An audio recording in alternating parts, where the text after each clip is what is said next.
श्री स्वामी समर्थ. जय जय स्वामी समर्थ. अवधूत चिंतन श्री गुरुदेव दत्त. तुमचं सर्वांचं स्वामी समर्थ या चॅनलवर अगदी मनापासून स्वागत. स्वामी महाराज तुमच्या सर्व चांगल्या इच्छा पूर्ण करोत ही स्वामींच्या चरणी प्रार्थना करते आणि आजच्या व्हिडिओला सुरुवात करते.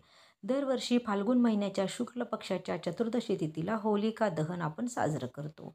म्हणजेच काय तर विजयाचं प्रतीक म्हणून केली जाते. होलिका दहन करण्यापूर्वी लोक भगवान विष्णू आणि अग्निदेवाची पूजा करतात. होळीच्या दुसऱ्या दिवशी म्हणजेच फाल्गुन पौर्णिमेला साजरी केली जाते. या दिवशी लोक गुलाल आणि रंग लावून एकमेकांना आनंद साजरा करतात. अशा परिस्थितीत यावर्षी म्हणजेच 2025मध्ये होलिका दहन कधी आहे, त्याचबरोबर होळी येण्या अगोदर आपल्याला आपल्या घरामध्ये ह्या ज्या काही 5 वस्तू आहेत यापैकी कोणतीही एक वस्तू आपल्याला घरामध्ये घेऊन यायची आहे. यामुळं काय होईल तर आपल्या घराची खूप मोठ्या प्रमाणावर प्रगती होईल. आपल्या घरातील सर्व दुःख, दारिद्र्य, अडचणी दूर होतील आणि त्याचबरोबर घरामध्ये असणारी नकारात्मक शक्ती देखील दूर होईल. घरामध्ये येणारा जो पैसा आहे तो स्थिर राहील, अखंडित राहील आणि आपल्या घराच्या संबंधित ज्या काही समस्या आहेत त्या दूर होतील. याबद्दलची संपूर्ण माहिती आपण आज या व्हिडिओमध्ये पाहणार आहे. त्यामुळे व्हिडिओ हा स्किप न करता शेवटपर्यंत पाहत राहा. चॅनेलवरती नवीन असाल तर चॅनेलला सबस्क्राईब करा आणि असेच नवनवीन व्हिडिओ बघण्यासाठी बेल आयकॉनला देखील प्रेस करा. म्हणजे माझ्या सर्व नवीन व्हिडिओचे नोटिफिकेशन तुम्हाला मिळेल आणि तुमचा एकही व्हिडिओ मिस होणार नाही. त्याचबरोबर कमेंटमध्ये श्री स्वामी समर्थ नक्की लिहा, जेणेकरून स्वामींची तुमच्यावरती, तुमच्या घरावरती भरभरून कृपा होईल. फाल्गुन महिन्याची पौर्णिमा तिथी ही 13 मार्च 2025 रोजी सकाळी 10:35 सुरू होत आहे आणि ही तिथी 14 मार्च रोजी दुपारी 12:23 संपेल.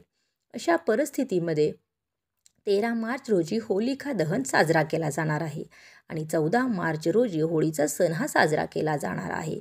होलिका दहनाचा जो शुभमुहूर्त आहे तो रात्री 11:26 पासून ते 12:30 असणार आहे. जर तुमच्या लग्नामध्ये काही अडचणी येत असतील तर होलिका दहनाच्या वेळी त्याची परिक्रमा करावी, तसेच हवन साहित्य अग्नितर्पण करावं असं म्हटलं जातं. या उपायाने विवाहातील अडथळे दूर होतात, तसेच वैवाहिक जीवन आनंदित राहतं. याशिवाय कोणत्याही आजारापासून मुक्ती मिळण्यासाठी होलिका दहनाच्या अग्नीत कापूर जाळावा असं मानलं जातं. आता बघा, या उपायाचा अवलंब केल्यामुळे आपले सर्व आजार बरे होतात आणि मन सकारात्मक ऊर्जेनं भरते. तुम्हाला घरात बराच काळ नकारात्मक ऊर्जा जर जाणवत असेल तर होळीची जी राख असते तर ती घरी घेऊन यायची आणि त्यानंतर ती संपूर्ण घरामधून फिरवायची आणि त्यानंतर ती आपल्याला घरातून बाहेर फेकून द्यायची आहे. असं केल्यामुळे आपल्या घरातील सर्व दुःख, दोष, दारिद्र्य दूर होतं, नष्ट होतं. होळी ही आपल्या हिंदू धर्मातील साधारण महत्त्वाचा दिवस मानला जातो. मराठी वर्षांच्या सरतेशेवटी फाल्गुन पौर्णिमेत साजरी होणारी होळी यालाच आपण हुताशिनी पौर्णिमा किंवा शुभंगा या नावाने देखील ओळखतो. म्हणजेच ज्या काही अपप्रवृत्ती आहेत त्या नष्ट करून त्यावर विजय मिळवण्याचा उत्सव साजरा करणारा हा सण आहे. म्हणजे जे जुनं आहे, वाईट आहे ते सोडून नव्याने स्वागतासाठी सिद्ध होण्यास हा एक सण असतो. सृष्टीही या काळामध्ये बदलत असते. पृथ्वी आणि बघा, आपली जीर्ण झालेली जुनी पाने त्यामागून नवीन धारण करत असतात. असे अनेक झाडांना मोहरसुद्धा आलेला असतो. फाल्गुनी पौर्णिमेपासून पंचमीपर्यंत 5 ते 6 दिवसात, कुठे 2 दिवस तर कुठे 5 दिवस हा उत्सव खूप मोठ्या प्रमाणामध्ये साजरा केला जातो. आता होळी जवळ आली की घरोघरी शेणाच्या चकुल्या होत असतात. दिसायला छोट्या असतात, पण त्यावेळी 2 होळ्या पेटवायच्या, एक छोटी आणि एक मोठी. होळीची साधारण 15 आधी चकुल्यांसाठी घरातील लहान मुले शेणं गोळा करायची आणि या चाकुल्यांना मध्यभागी मोठे छिद्र केले जायचे आणि कुळी येईपर्यंत या चाकुल्या खणखणीत वाळलेल्या असायच्या आणि मग नारळाच्या दोरीमध्ये त्या चकुल्या ओवून त्यांची एक माळ तयार करायची. एका माळेत साधारण 20 ते 25 चाकोळ्या असायच्या. आई बहिणींसोबत लहान मुले होळीच्या पूजेला जायची. त्यावेळी मग या चाकोल्यांच्या माळा होळीत टाकल्या जायच्या. दुसऱ्या दिवसात जळालेल्या पण धागा कायम असलेल्या चाकोल्यांवर पाणी गरम करायच्या आणि त्या पाण्यानं ती अंघोळ केली जायची.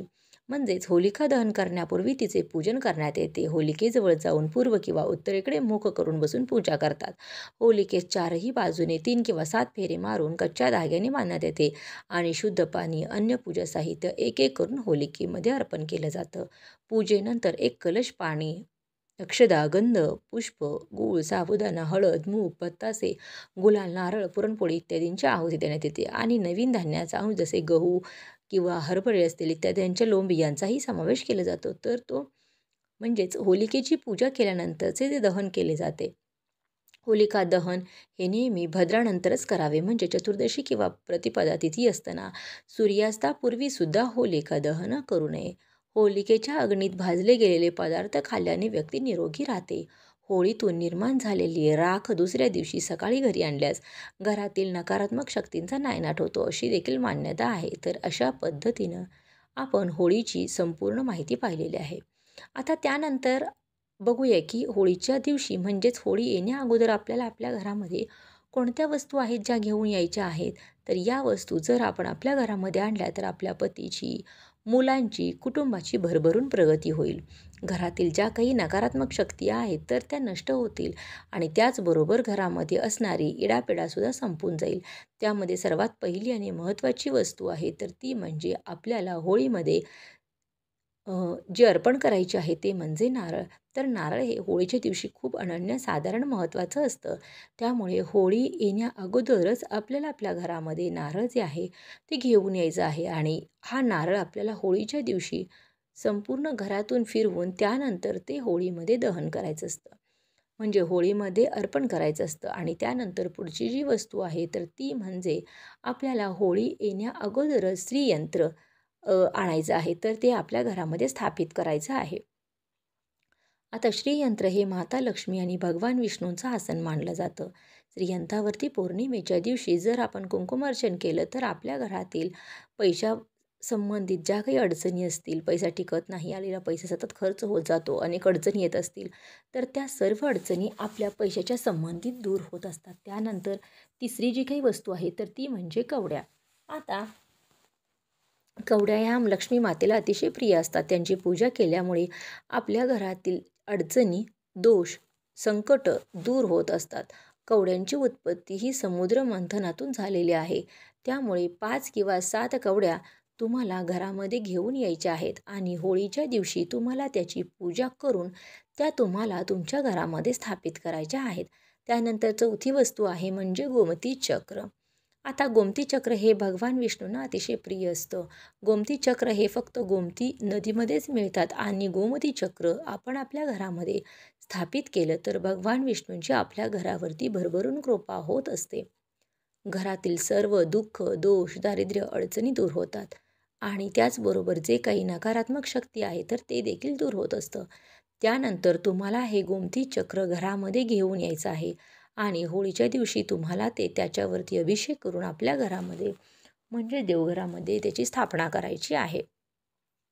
त्यानंतर पुढची आणि 5वी वस्तू आहे तर ती म्हणजे कमळगट्ट्याचे मणी किंवा कमळगट्ट्याची माळ. तुम्हाला शक्य असेल तर तुम्ही 108 मण्यांची माळ आणू शकता किंवा मग शक्य नसेल तर 5 किंवा 7 असे कमळगट्ट्याचे जे मणी आहेत तर ते तुम्हाला घेऊन यायचे आहेत.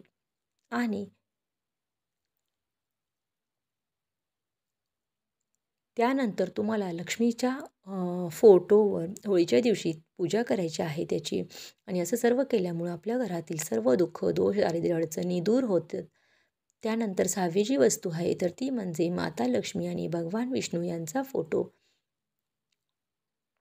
हा आपल्या घरामध्ये यांचा फोटो असायलाच पाहिजे. माता लक्ष्मी भगवान विष्णूंचे पाय दाबत आहे किंवा त्यांच्यासोबत उभी आहे, असा फोटो जर आपण आपल्या घरामध्ये स्थापित केला तर हा फोटो लक्ष्मी मातेला खूप प्रिय असतो. त्यामुळे तुम्ही हा जो फोटो आहे तो आपल्या घरामध्ये स्थापित करू शकता किंवा होळीच्या दिवशी देखील तुम्ही तो आपल्या घरामध्ये स्थापना करू शकता. यापैकी कोणतीही एक वस्तू तुम्ही तुमच्या घरामध्ये घेऊन यायची आहे, ती स्थापित करायची आहे किंवा त्यानंतर 7वी वस्तू आहे तर ती म्हणजे अन्नपूर्णा देवीची मूर्ती. जर तुमच्याकडे अन्नपूर्णा देवीची मूर्ती नसेल तर त्या वस्तू देखील तुम्हाला तुमच्या घरामध्ये आणायच्या आहेत आणि स्थापना करायची आहे. खरं तर घरामध्ये होळी येण्याच्या अगोदरच किंवा होळीच्या दिवशीसुद्धा तुम्हाला याची स्थापना करायची आहे. अशा पद्धतीनं या 5 ते 6 वस्तू आहेत. यापैकी तुम्हाला ज्या काही शक्य होतील त्या सर्व वस्तू तुम्ही या घरामध्ये स्थापना करा आणि याचे फायदे किती होतात ते तुम्ही नक्की बघा. आपल्या घरातील सर्व दोष अडचणी दूर होतील. आपल्या घराची खूप मोठ्या प्रमाणामध्ये भरगती होईल प्रगती होईल. आपले जे देवघर असते ते आपल्या घराचा केंद्रबिंदू मानलं जातं. त्यामुळं देवघर हे व्यवस्थित असणं हे खूप महत्त्वाचं आहे आणि देवघरामध्ये सर्व वस्तू असणं देखील महत्त्वाचं आहे. त्यामुळे या सर्व नियमांचं पालन करून तुम्हाला या सर्व ज्या काही वस्तू आहेत त्या होळीच्या आधीच तुम्हाला आणायच्या आहेत. नक्कीच त्याचा तुम्हाला फायदा होईल. झालेली सेवा ही महाराजांच्या चरणी रुजू करते. व्हिडिओ जर आवडला असेल तर लाईक, शेअर आणि सबस्क्राईब करायला विसरू नका. भेटूया पुढच्या एका छानशा नवीन व्हिडिओसोबत. तोपर्यंत श्री स्वामी समर्थ. जय जय स्वामी समर्थ.